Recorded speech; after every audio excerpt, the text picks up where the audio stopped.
Addie's story time, Boy in the Tower. We are up to chapter 32. So in the last chapter, Addie was looking out of his window and he saw lots of blutchers on the floor eating at Guy's building. And he got really panicked because, of course, we still don't know who was flashing the torch. So he ran to find Obie, and Obie says he's going to help. However, remember, there are those deadly spores in the air, and if they go into people's lungs, they die. That's why everyone's been told to stay inside. So we'll have to see how Obie deals with that. Chapter 32. Over the next hour, I learn more and more about Obie's job as a caretaker. I find out that he has a bunch of keys that can open every door in the tower. Imagine, he could go into anyone's flat at any time. Well, I only ever need to fix things, Addie, Obie tells me as I stare open-mouthed at the set of shiny brass keys. Not just because I fancy it. But you can open any door in this building? Yeah, of course. Even the door to my flat? Yeah. Oh, well, have you ever had to do that? I ask, looking at Obie out of the corner of my eye. Nah, your mum's let me in the past, so I haven't had to. Oh, I said.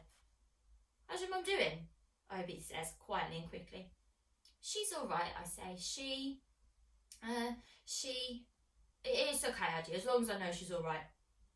I don't think she knows what's going on, I continue. Ah, says Obie, that must be difficult. Well, I say, not wanting to say yes or no. It's hard not to talk through things with someone you love. Who do you talk to? I ask. Obie chuckles a bit, although I don't know why. Me? He scratches his beard thoughtfully. Well, I guess I talk to Dory. Do you love Dory then? Wow, Dory's a splendid woman. Maybe I do love her in some ways, but... Obie goes quiet. Then I start thinking about the woman in the photo. I wonder if that's the person Obie loves. But, I say, well, things change, don't they? Is this the woman you love? I ask, and I point to the framed photograph sitting on the chest of drawers. Obie picks it up and stares at it thoughtfully. Celie, he says. Celie was a wonderful woman. Where is she now?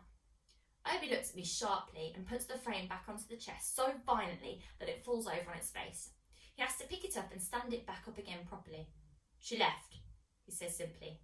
He stands up. The conversation is over. Now let's go help your Gaia before those blutchers get any further. Obie walks out of the tiny room and I spend a moment more looking at those smiling faces. Celie's bright, friendly smile. And I know now who the other person is. It isn't Obie's twin. It's Obie when he was really happy. I run to catch up with Obie, who's already disappearing down the corridor. I soon learn that Obie knows about everyone living in the tower. He doesn't just know about my mum. He knows about Michael's mum and that she's really good at cooking. He knows about the man on the second floor who never used to leave his flat. He wasn't like Mum, though. It was because he was too old. He had someone come round to bring him meals every day, and when the building started falling, his daughter came and took him away. He knows about the family with the mum who always made nice cakes. He knows about the woman who owned a cat that had kittens. He knows about everyone. He takes me to a flat on one of the lower floors. It has a funny medicine smell about it. A bit like the stuff that people pour onto a cut and they say it won't hurt, but it does. Everything in the flat is brown. The chairs, the sofa, even the walls and the lampshades. Obie picks up two tall silver bottles which have thin, clear plastic wires with a mask attached to them from behind one of the chairs. Then we go to a flat a few doors up. It's full of large photographs of jungles and deserts and things like that. There's a large vase of flowers that have died on the table in the sitting room and lots of books too. But unlike Dory's books, which look like they've been read about 10 times, these ones are shiny and big, glossy and new-looking. Obie comes out of the bedroom with one of those really big rucksacks that looks so huge you can't imagine how one person can carry it on their back. He gives it to me to carry. Although it's so big with nothing in it, it's quite light. Then we go back down to Obie's room in the basement. Obie carrying the oxygen tanks and me the rucksack. Obie hands me a roll of white tape. You got to stick this over the mask, kid, when I tell you. No holes, okay? He has to put the silver bottles into the bag and fiddled with the top of one of the bottles so he could hear a little hissing sound. Then he puts the rucksack on his back and sits on the bed. He puts the mask on and tells me to cover it. I try my best, I really do, but I'm worried. The woman on the TV said the spores are tiny and I'm sure they could get through the tape.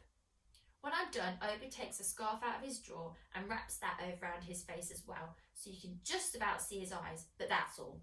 Then he pulls out a pair of swimming goggles and puts those on too.